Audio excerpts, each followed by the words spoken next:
वंदे मातरम के 150 साल पूरा होने के बाद लोकसभा में बहस हुई और भारतीय जनता पार्टी की तरफ से प्रधानमंत्री नरेंद्र मोदी ने बहस की शुरुआत की।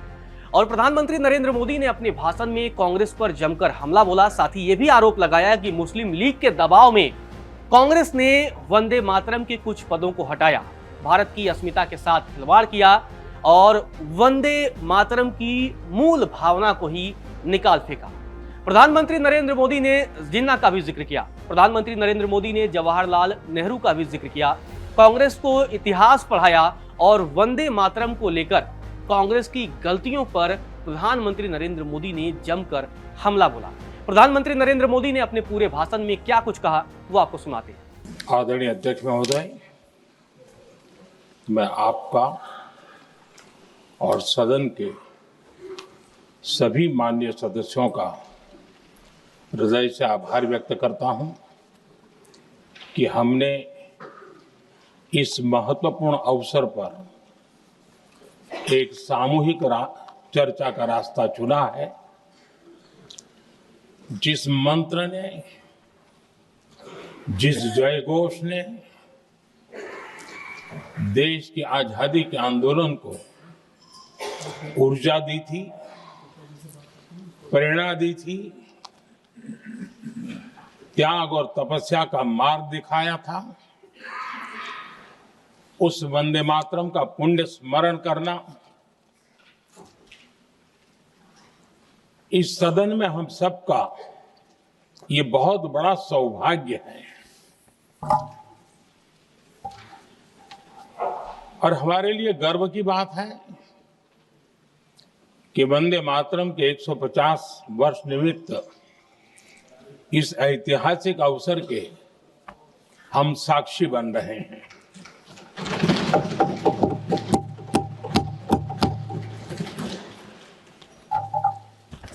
एक ऐसा कालखंड जो हमारे सामने इतिहास की अनगिनत घटनाओं को अपने सामने लेकर के आता है। ये चर्चा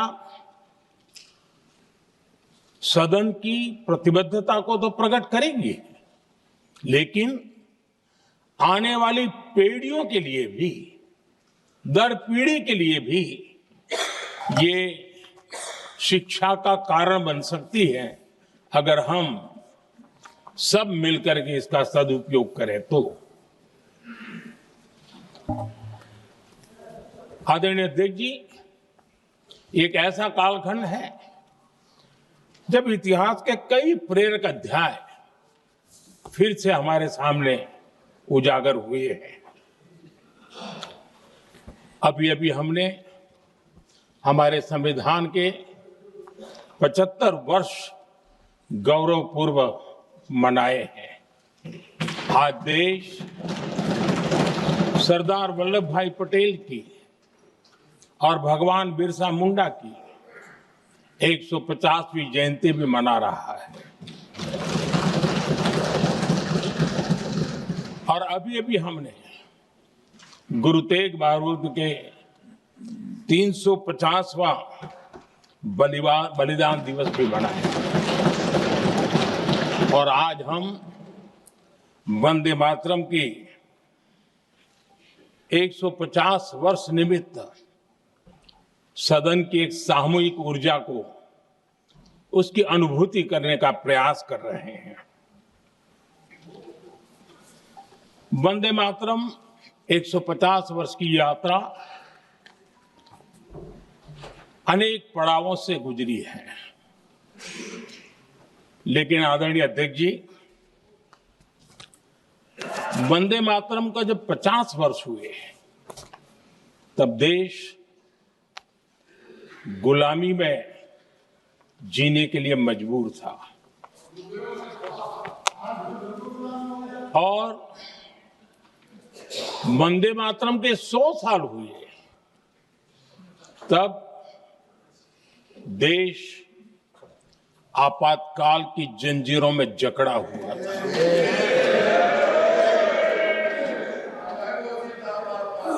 जब वंदे मातरम 100 साल के अत्यंत उत्तम पर्व था, तब भारत के संविधान का गला घोंट दिया गया था। जब वंदे मातरम 100 साल का हुआ, तब देशभक्ति के लिए जीने मरने वाले लोगों को जेल के सलाखों के पीछे बंद कर दिया गया था। जिस वंदे मातरम के गीत ने देश को आजादी की ऊर्जा दी थी, उसके जब 100 साल हुए तो दुर्भाग्य से एक काला कालखंड हमारे इतिहास में उजागर हो गया। हम लोकतंत्र के गिरोह में थे।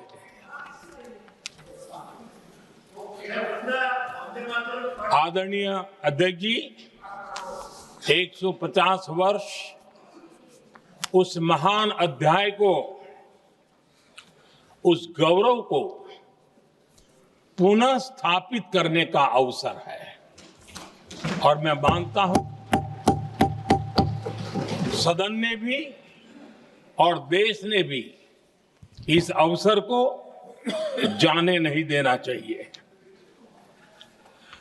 यही वंदे मातरम है जिसने 1947 में देश को आजादी दिलाई। स्वतंत्रता संग्राम का भावात्मक नेतृत्व इस वंदे मातरम के जयघोष में था। आदरणीय अध्यक्ष जी, आपके समक्ष आज जब मैं वंदे मातरम 150 निमित्त चर्चा के लिए आरंभ करने खड़ा हुआ हूं, यहां कोई पक्ष प्रतिपक्ष नहीं है, क्योंकि हम सब यहां जो बैठे हैं एक्चुअली हमारे लिए रण स्वीकार करने का अवसर है कि जिस वंदे मातरम के कारण लक्षावधि लोग आजादी का आंदोलन चला रहे थे, और उसी का परिणाम है कि आज हम सब यहां बैठे। और इसलिए हम सभी सांसदों के लिए, हम सभी जनप्रतिनिधियों के लिए वंदे मातरम के रण स्वीकार करने का ये पावन पर्व है।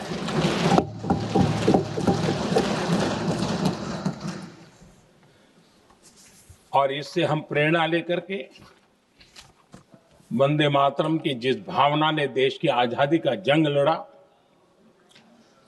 उत्तर दक्षिण पूर्व पश्चिम पूरा देश एक स्वर से वंदे मातरम बोल के आगे बढ़ा। फिर से एक बार अवसर है, आओ हम सब मिल के चले, देश को साथ लेके चले।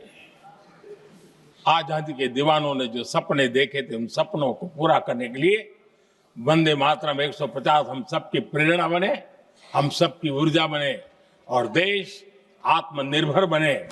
2047 में विकसित भारत बना करके हम रहे, इस संकल्प को दोहराने के लिए ये वंदे मातरम हमारे लिए एक बहुत बड़ा अवसर है। आदरणीय अध्यक्ष जी, दादा तबीयत तो ठीक है ना? नहीं, कभी कभी इस उम्र में हो जाता है। आदरणीय अध्यक्ष जी, वंदे मातरम की इस यात्रा की शुरुआत बंकिम चंद्र जी ने 1875 में की थी, और गीत ऐसे समय लिखा गया था जब 1857 के स्वातंत्र संग्राम के बाद अंग्रेज सल्तनत बौखलाई हुई थी, भारत पर भांति भांति के दबाव डाल रही थी, भांति भांति के जुल्म कर रही थी, और भारत के लोगों को मजबूर किया जा रहा था अंग्रेजों के द्वारा। और उस समय उनका जो राष्ट्रीय गीत था, गॉड सेव द क्वीन, इसको भारत में घर घर पहुंचाने का एक षड्यंत्र चल रहा था। ऐसे समय बंकिम दा ने चुनौती दी और ईंट का जवाब पत्थर से दिया और उसमें से वंदे मातरम का जन्म हुआ।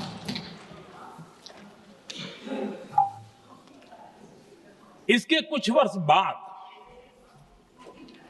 1882 में जब उन्होंने आनंद मठ लिखा तो इस गीत का उसमें समावेश किया गया। आदरणीय अध्यक्ष जी, वंदे मातरम ने उस विचार को पुनर्जीवित किया था जो हजारों वर्ष से भारत की रग रग में रचा बसा था। उसी भाव को, उसी संस्कारों को, उसी संस्कृति को, उसी परंपरा को उन्होंने बहुत ही उत्तम शब्दों में, उत्तम भाव के साथ वंदे मातरम के रूप में हम सबको बहुत बड़ी सौगात दी थी। वंदे मातरम ये सिर्फ केवल राजनीतिक आजादी की लड़ाई का मंत्र नहीं था। सिर्फ हम अंग्रेज जाए और हम खड़े हो जाए, अपने राह पर चले, इतने मात्र तक वंदे मातरम प्रेरित नहीं करता था, उससे कहीं आगे था। आजादी की लड़ाई इस मातृभूमि को मुक्त कराने का भी जंग था।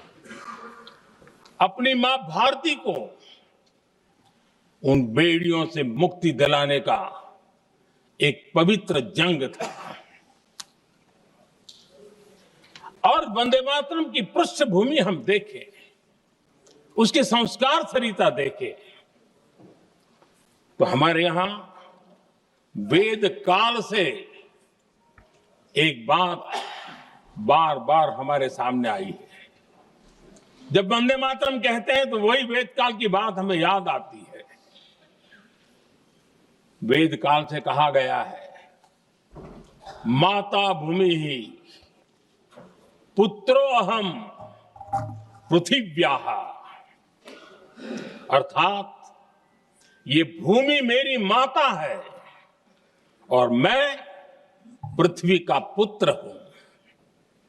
आदरणीय अध्यक्ष जी, यही वो विचार है जिसको प्रभु श्री राम ने भी लंका के वैभव को छोड़ते हुए कहा था, जननी जन्मभूमिश्च स्वर्गादपि गरीयसी।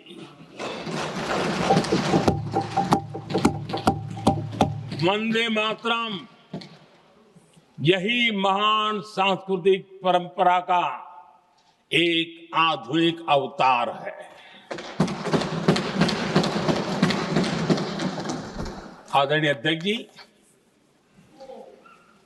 बंकिम दा ने जब वंदे मातरम की रचना की तो स्वाभाविक ही वो स्वतंत्रता आंदोलन का स्वर बन गया।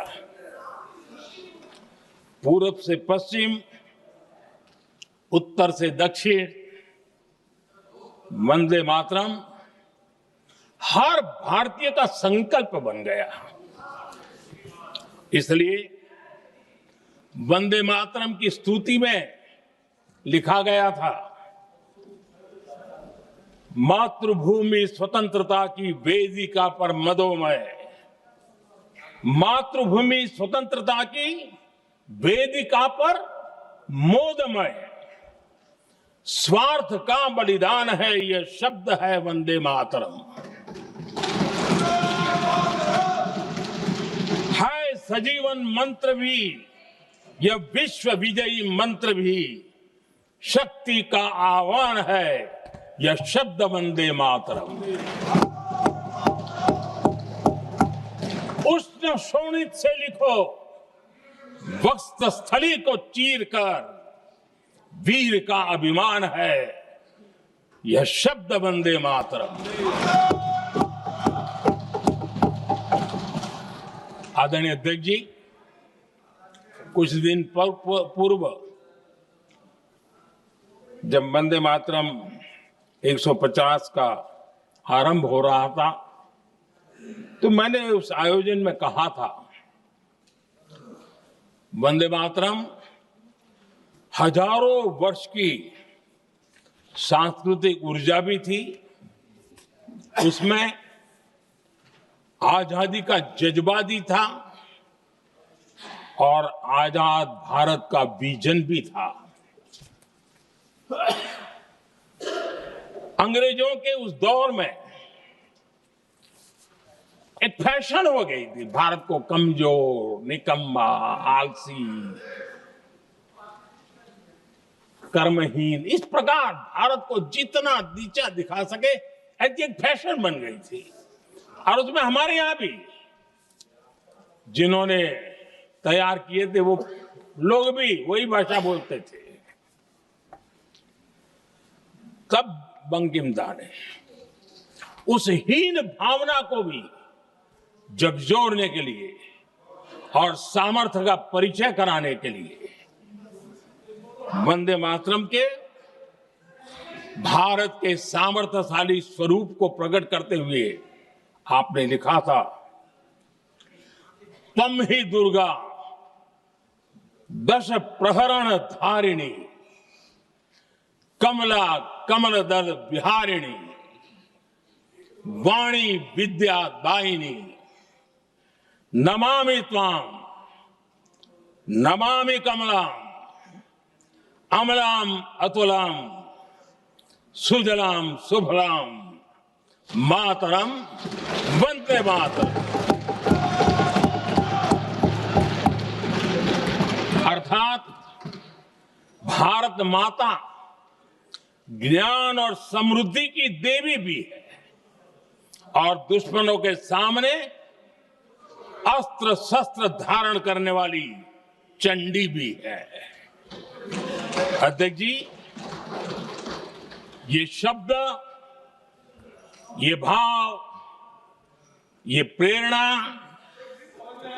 गुलामी की हताशा में हम भारतीयों को हौसला देने वाले थे।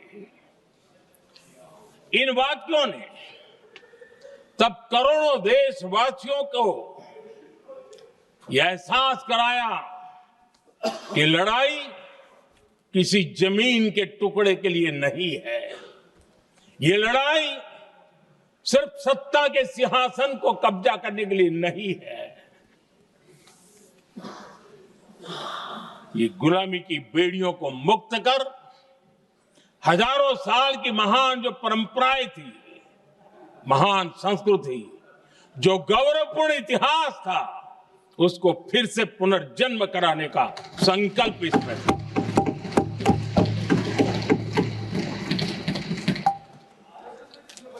आदरणीय अध्यक्ष जी,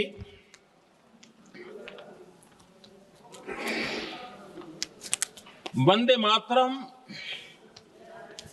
इसका जो जन जन से जुड़ाव था, ये हमारे स्वतंत्र संग्राम की एक लंबी गाथा अभिव्यक्त होती है। आदरणीय अध्यक्ष जी, जब भी जैसे किसी नदी की चर्चा होती है, चाहे सिंधु हो, सरस्वती हो, कावेरी हो, गोदावरी हो, गंगा हो, यमुना हो, उस नदी के साथ एक सांस्कृतिक धारा प्रवाह, एक विकास यात्रा का धारा प्रवाह, एक जन जीवन की यात्रा का प्रवाह उसके साथ जुड़ जाता है। लेकिन क्या कभी किसी ने सोचा है कि आजादी जंग की हर पड़ाव, वो पूरी यात्रा वंदे मातरम की भावनाओं से गुजरता था, उसके तट पर पल्लवित होता था। ऐसा भाव काव्य शायद दुनिया में कहीं उपलब्ध नहीं होगा। आदरणीय अध्यक्ष जी,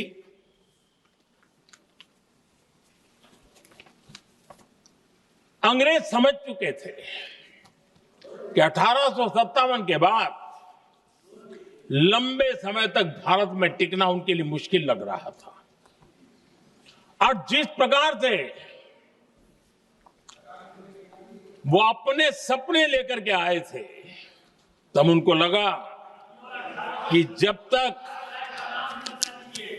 तक भारत को बांटेंगे नहीं, जब तक भारत को टुकड़ों में नहीं बांटेंगे, भारत में ही लोगों को एक दूसरे से लड़ाएंगे नहीं, तब तक यहां राज करना मुश्किल है। और अंग्रेजों ने बांटो और राज करो इस रास्ते को चुना और उन्होंने बंगाल को इसकी प्रयोगशाला बनाया, क्योंकि अंग्रेज भी जानते थे वो एक वक्त था जब बंगाल का बौद्धिक सामर्थ्य देश को दिशा देता था, देश को ताकत देता था, देश को प्रेरणा देता था। और इसलिए अंग्रेज भी चाहते थे कि बंगाल का ये जो सामर्थ्य है वो पूरे देश की शक्ति का एक प्रकार से केंद्र बिंदु है। और इसलिए अंग्रेजों ने सबसे पहले बंगाल के टुकड़े करने की दिशा में काम किया। और अंग्रेजों का मानना था कि एक बार बंगाल टूट गया तो ये देश भी टूट जाएगा, और वो यावत चंद्र दिवाकरो राज करते रहेंगे, ये इनकी सोच थी। 1905 में अंग्रेजों ने बंगाल का विभाजन किया,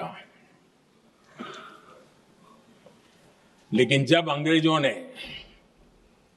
1905 में ये पाप किया तो वंदे मातरम चट्टान की तरह खड़ा रहा। बंगाल की एकता के लिए वंदे मातरम गली गली का नाद बन गया था, और वही नारा प्रेरणा देता था। अंग्रेजों ने बंगाल विभाजन के साथ ही भारत को कमजोर करने के बीच और अधिक बोने की दिशा पकड़ ली थी। लेकिन वंदे मातरम एक स्वर एक सूत्र के रूप में अंग्रेजों के लिए चुनौती बनता गया और देश के लिए चट्टान बनता गया। आदरणीय अध्यक्ष जी, बंगाल का विभाजन तो हुआ, लेकिन एक बहुत बड़ा स्वदेशी आंदोलन खड़ा हुआ, और तब वंदे मातरम हर तरफ गूंज रहा था। अंग्रेज समझ गए थे कि बंगाल की धरती से निकला बंकिम दा का ये भाव सूत्र। बंकिम दा बोल रहे हैं, बंकिम बाबू बोले। अच्छा, थैंक यू। आपकी भावनाओं के लिए मैं आदर करता हूं। बंकिम बाबू ने थैंक यू दादा, थैंक यू। हाँ, आपको तो दादा कह सकता हूं ना, वरना उसमें भी आपको इतराज हो जाएगा। बंकिम बाबू ने ये जो भाव विश्व तैयार किया था, उनके भाव गीत के द्वारा उन्होंने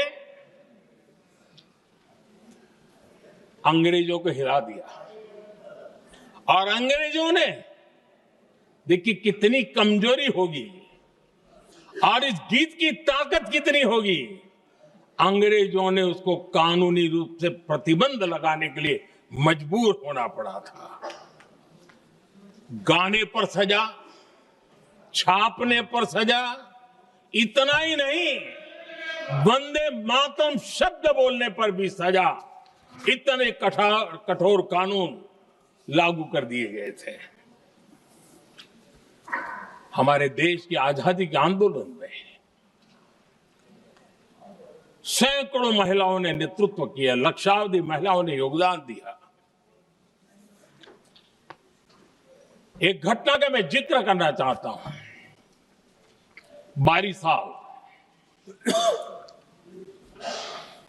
22 साल में वंदे मातरम गाने पर सर्वाधिक जुल्म हुए थे। वो 22 साल आज भारत का हिस्सा नहीं रहा है, और उस समय 22 साल की हमारी माताएं, बहनें, बच्चे मैदान में उतरी थी वंदे मातरम के स्वाभिमान के लिए। इस प्रतिबंध के विरोध में लड़ाई के मैदान में उतरी थी। और तब 22 साल की एक वीरांगना श्रीमती सरोजिनी बोस, जिन्होंने उस जमाने में वहां की भावना को देखिए, और उन्होंने कहा था कि वंदे मातरम जो प्रतिबंध लगा है, जब तक ये प्रतिबंध नहीं हटता है, मैं अपनी चूड़ियां जो पहनती हूं निकाल दोगी। भारत में वो एक जमाना था, चूड़ी निकालना यानी महिला के जीवन की बहुत बड़ी घटना हुआ करती। लेकिन उनके लिए वंदे मातरम की वो भावना थी, उन्होंने अपनी सोने की चूड़ियां, जब तक वंदे मातरम प्रतिबंध नहीं हटेगा मैं दोबारा नहीं धारण करूंगी, ऐसा बड़ा व्रत ले लिया था। हमारे देश के बालक भी पीछे नहीं रहे थे। उनको कोड़े की सजा होती थी, छोटी छोटी उम्र में उनको जेल में बंद कर दिया जाता। और उन दिनों खास करके बंगाल की गलियों में लगातार वंदे मातरम के लिए प्रभात फेरियां निकलती थी। अंग्रेजों के नाको दम कर दिया था। और उस समय गीत गूंजता था बंगाल में, जाए जाबे जीवनो चोले, जाए जाबे जीवनो चोले, जोगो तो माजे तोमार काजे, वंदे मातरम बोले। अर्थात, हे मां, संसार में तुम्हारा काम करते और वंदे मातरम कहते जीवन भी चला जाए तो वो जीवन भी धन्य है। ये बंगाल की गलियों में बच्चे कह रहे हैं। ये गीत उन बच्चों की हिम्मत का स्वर था, और उन बच्चों की हिम्मत ने देश को हिम्मत दी थी। बंगाल की गलियों से निकली आवाज देश की आवाज बन गई थी।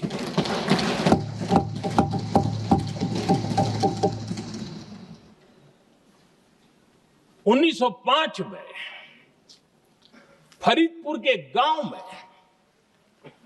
बहुत छोटी छोटी उम्र के बच्चे जब वंदे मातरम के नारे लगा रहे थे, अंग्रेजों ने बेरहमी से उन पर कोड़े मारे थे। यानी एक प्रकार से जीवन और मृत्यु के बीच लड़ाई लड़ने के लिए मजबूर कर दिया था। इतना अत्याचार हुआ था। 1906 में नागपुर में नील सिटी हाई स्कूल के उन बच्चों पर भी अंग्रेजों ने ऐसे ही जुल्म किए थे।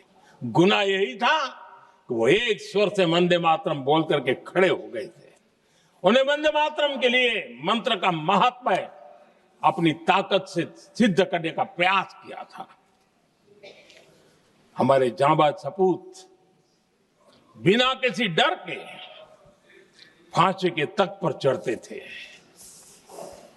और आखिरी सांस तक वंदे मातरम, वंदे मातरम, वंदे मातरम, यही उनका भाव घोष रहता था। खुदीराम बोस, मदनलाल ढींगरा, राम प्रसाद बिस्मल, अशफाकुल्ला खान, रोशन सिंह, राजेंद्र नाथ लाहिड़ी, रामकृष्ण विश्वास, अनगिनत जिन्होंने वंदे मातरम कहते कहते फांसी के फंदे को अपने गले पर लगाया था। लेकिन देखिए, ये अलग अलग जेलों में होता था, अलग अलग इलाकों में होता था। प्रक्रिया करने वाले चेहरे अलग थे, लोग अलग थे, जिन पर जुल्म हो रहा था उनकी भाषा भी अलग थी। लेकिन एक भारत श्रेष्ठ भारत, इन सब का मंत्र एक ही था, वंदे मातरम।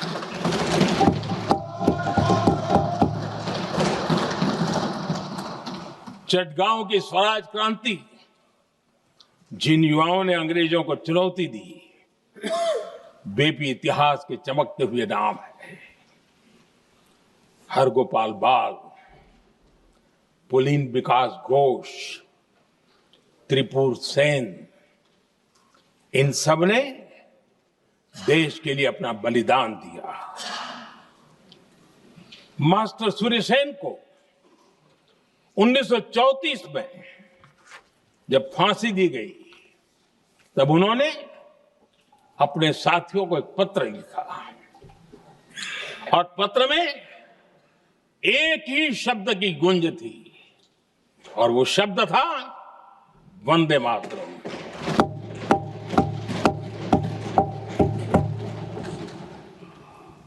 आदरणीय अध्यक्ष जी, हम देशवासियों को गर्व होना चाहिए। दुनिया के इतिहास में कहीं पर भी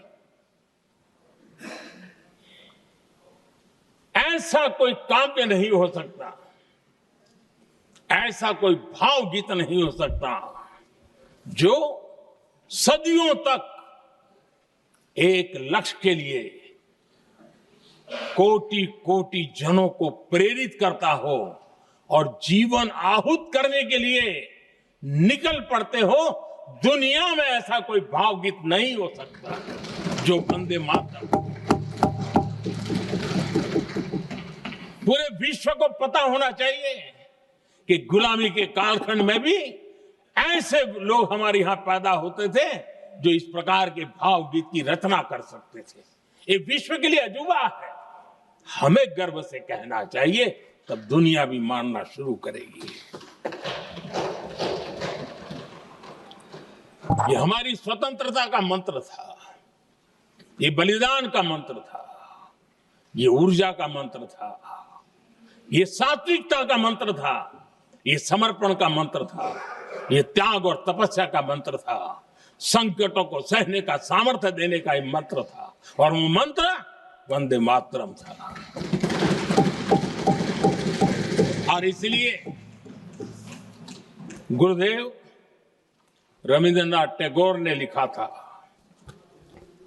उन्होंने लिखा था, एकी सूत्रे बांधी आछी सोहस्टोटी मौन, एक ही कार्य सौंपी आछी सहस्त्र जीवन, वंदे मातरम।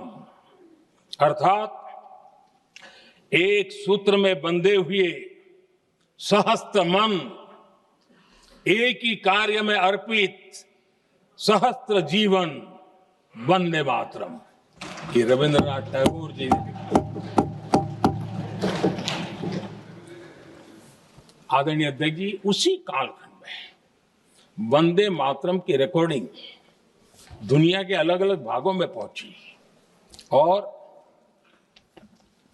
लंदन में जो क्रांतिकारियों की एक प्रकार से तीर्थ भूमि बन गया था, वो लंदन का इंडिया हाउस, वीर सावरकर जी ने वहां वंदे मातरम गीत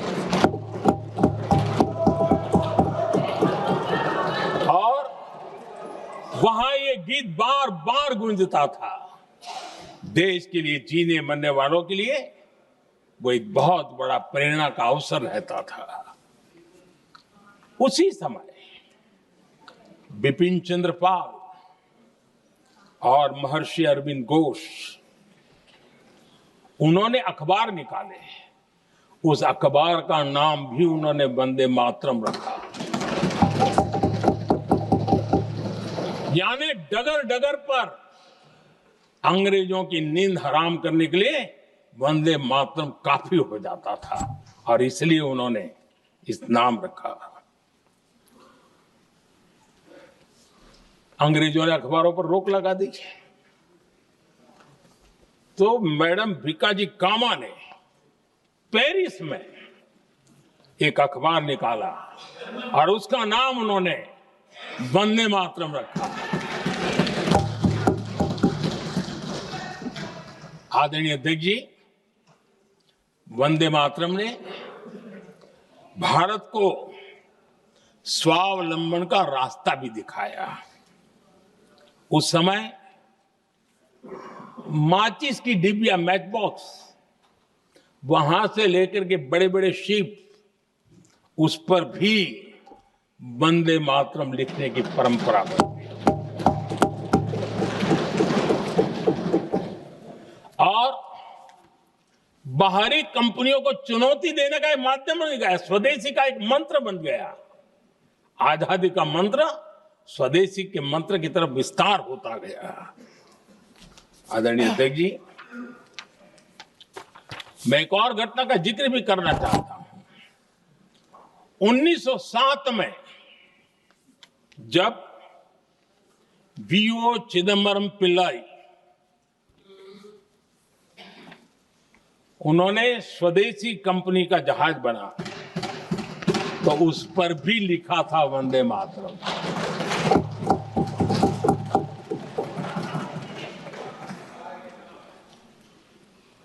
राष्ट्र कवि सुब्रमण्य भारती ने वंदे मातरम को तमिल में अनुवाद किया, स्तुति गीत लिखे।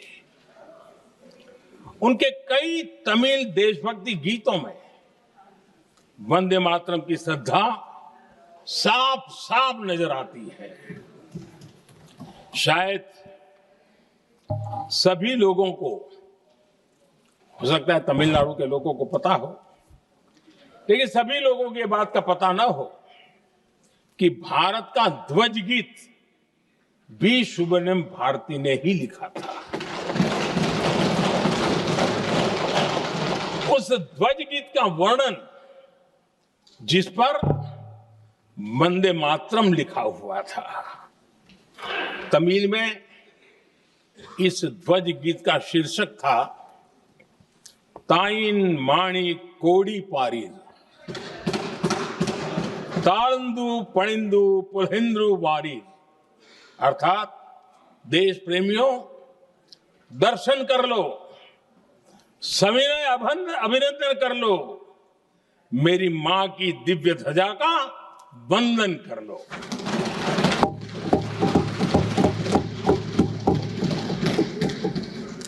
आदरणीय अध्यक्ष महोदय, मैं आज इस सदन में वंदे मातरम पर महात्मा गांधी की भावनाएं क्या थी, वो भी रखना चाहता हूं। दक्षिण अफ्रीका से प्रकाशित एक साप्ताहिक पत्रिका निकलती थी, इंडियन ओपिनियन, और इस इंडियन ओपिनियन में महात्मा गांधी ने 2 दिसंबर 1905 जो लिखा था, उसको मैं कोट कर रहा हूं। उन्होंने लिखा था, महात्मा गांधी ने लिखा था, गीत वंदे मातरम जिसे बंकिम चंद्र ने रचा है, पूरे बंगाल में अत्यंत लोकप्रिय हो गया है। स्वदेशी आंदोलन के दौरान बंगाल में विशाल सभाएं हुई, जहां लाखों लोग इकट्ठा हुए और बंकिम का यह गीत गाया। गांधी जी आगे लिखते हैं, ये बहुत महत्वपूर्ण है। वो लिखते हैं, ये 1905 की बात है। उन्होंने लिखा, यह गीत इतना लोकप्रिय हो गया है जैसे ये हमारा नेशनल एंथम बन गया है।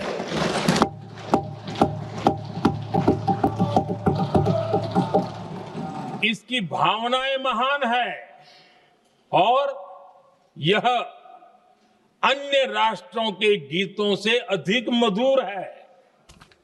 इसका एकमात्र उद्देश्य हम में देशभक्ति की भावना जगाना है।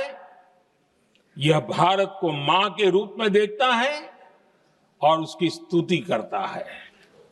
अध्यक्ष जी, जो वंदे मातरम 1905 में महात्मा गांधी को नेशनल एंथम के रूप में दिखता था, देश के हर कोने में, हर व्यक्ति के जीवन में जो भी देश के लिए जीता जानता, देश के लिए जागता था, उन सब के लिए वंदे मातरम की ताकत बहुत बड़ी थी।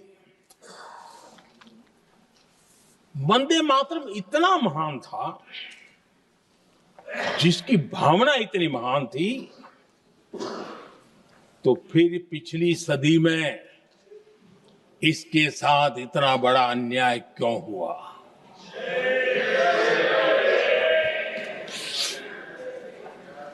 वंदे मातरम के साथ विश्वासघात क्यों हुआ?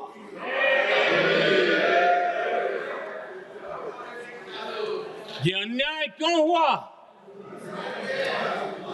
वो कौन सी ताकत थी जिसकी इच्छा खुद पूज्य बापू की भावनाओं पर भी भारी पड़ गई, जिसने वंदे मातरम जैसी पवित्र भावना को भी विवादों में घसीट दिया? मैं समझता हूं कि आज जब हम वंदे मातरम के 150 वर्ष का पर्व मना रहे हैं, चर्चा कर रहे हैं, तो हमें उन परिस्थितियों को भी हमारी नई पीढ़ियों को जरूर बताना हमारा दायित्व है, जिससे के वजह से वंदे मातरम के साथ विश्वासघात किया गया।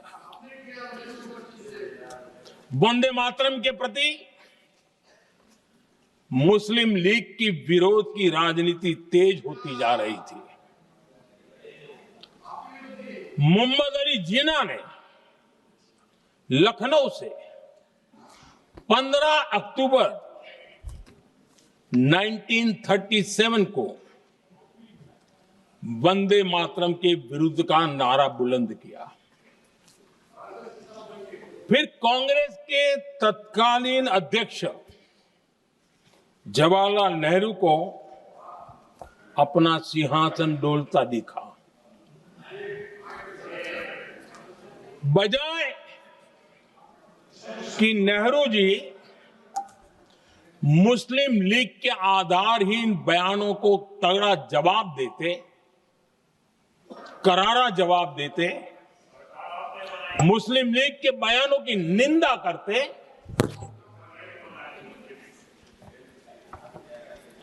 और वंदे मातरम के प्रति खुद की भी और कांग्रेस पार्टी की भी निष्ठा को प्रकट करते हैं, लेकिन उल्टा हुआ। वो ऐसा क्यों कर रहे, वो तो पूछा ही नहीं, न जाना, लेकिन उन्होंने वंदे मातरम की ही पड़ताल शुरू कर दी। जिन्ना के विरोध के 5 दिन बाद ही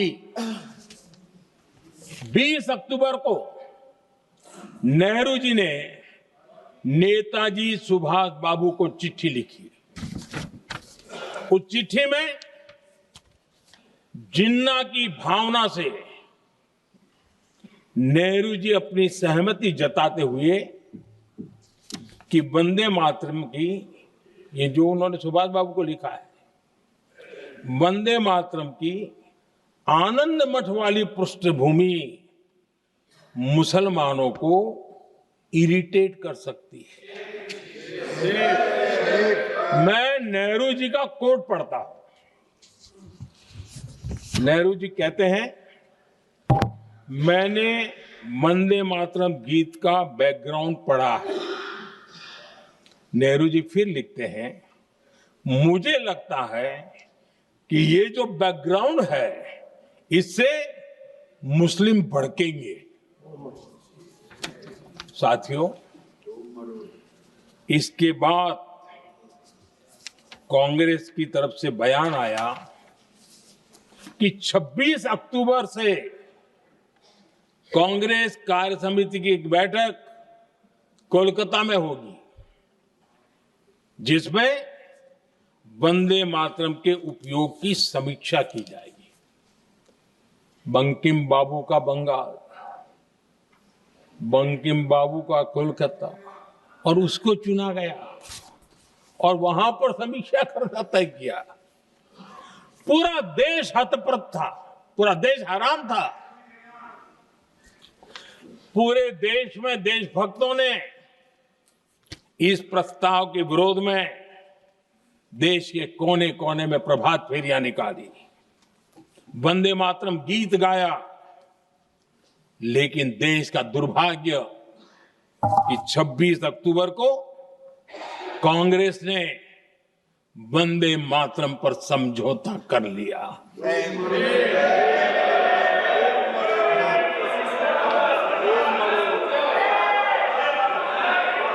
वंदे मातरम के टुकड़े करने के फैसले में, वंदे मातरम के टुकड़े कर दिए।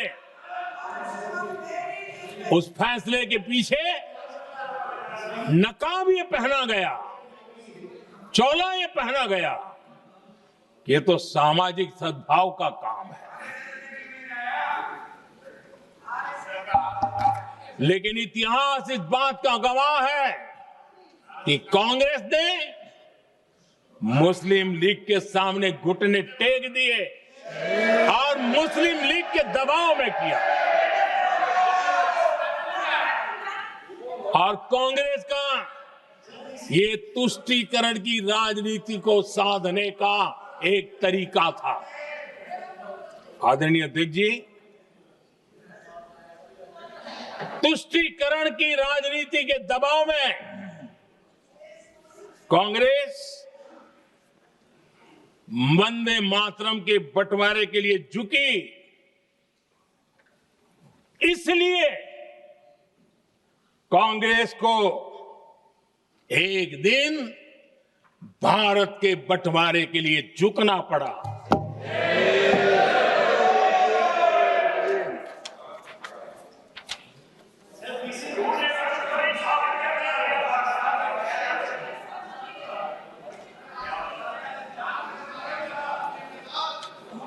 मुझे लगता है कांग्रेस ने आउटसोर्स कर दिया है।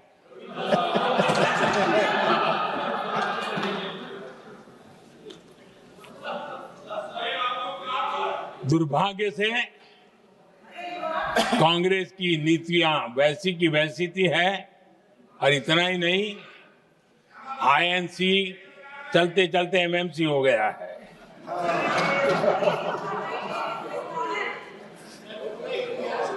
आज भी कांग्रेस और उसके साथी और जिन जिन के नाम साथ कांग्रेस जुड़ा हुआ है, सब वंदे मातरम पर विवाद खड़ा करने की कोशिश करते हैं। आदरणीय अध्यक्ष महोदय, किसी भी राष्ट्र का चरित्र, उसकी जीवटता, उसके अच्छे कालखंड से ज्यादा जब चुनौतियों का कालखंड होता है, जब संकटों का कालखंड होता है, तब प्रकट होती है, उजागर होती है। और सच्चे अर्थ में कसौटी से कसी जाती है। जब कसौटी का काल आता है तब ही ये सिद्ध होता है कि हम कितने दृढ़ हैं, कितने सशक्त हैं, कितने सामर्थ्यवान हैं। 1947 में देश आजाद होने के बाद देश की चुनौतियां बदली, देश की प्राथमिकताएं बदली, लेकिन देश का चरित्र, देश की जीवटता वही रही, वही प्रेरणा मिलती रही। भारत पर जब जब संकट आए, देश हर बार वंदे मातरम की भावना के साथ आगे बढ़ा।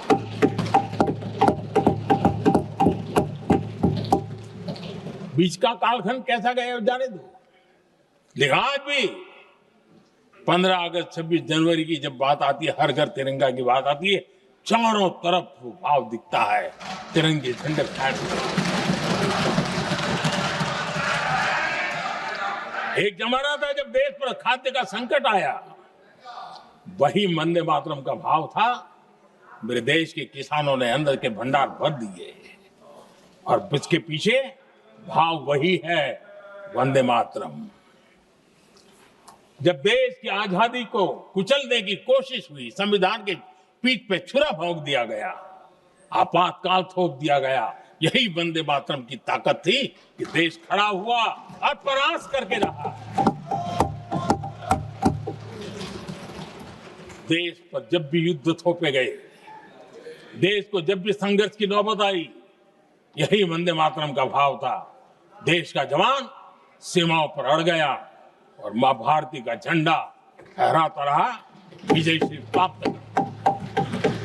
कोरोना जैसे वैश्विक महासंकट आया, यही देश उसी भाव से खड़ा हुआ, उसको भी परास्त करके आगे बढ़ गया। आदरणीय अध्यक्ष जी, यह राष्ट्र की शक्ति है, यह राष्ट्र को भावनाओं से जोड़ने वाला सामर्थ्यवान एक ऊर्जा प्रवाह है, ये चेतना प्रवाह है, ये संस्कृति की अविरल धारा का प्रतिबिंब है, उसका प्रकटीकरण है। ये वंदे मातरम हमारे लिए सिर्फ स्मरण करने का काल नहीं, एक नई ऊर्जा, नई प्रेरणा का लेने का काल बन जाए और हम उसके प्रति समर्पित होते चले। और मैंने पहले कहा, हम लोगों पर तो कर्ज है वंदे मातरम का। वही वंदे मातरम है जिसने वो रास्ता बनाया, जिस रास्ते से हम यहां पहुंचे हैं, और इसलिए हमारा कर्ज बनता है।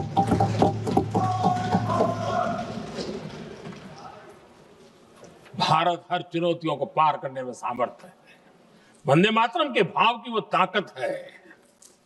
वंदे मातरम ये सिर्फ गीत या भावगीत नहीं, ये हमारे लिए प्रेरणा है।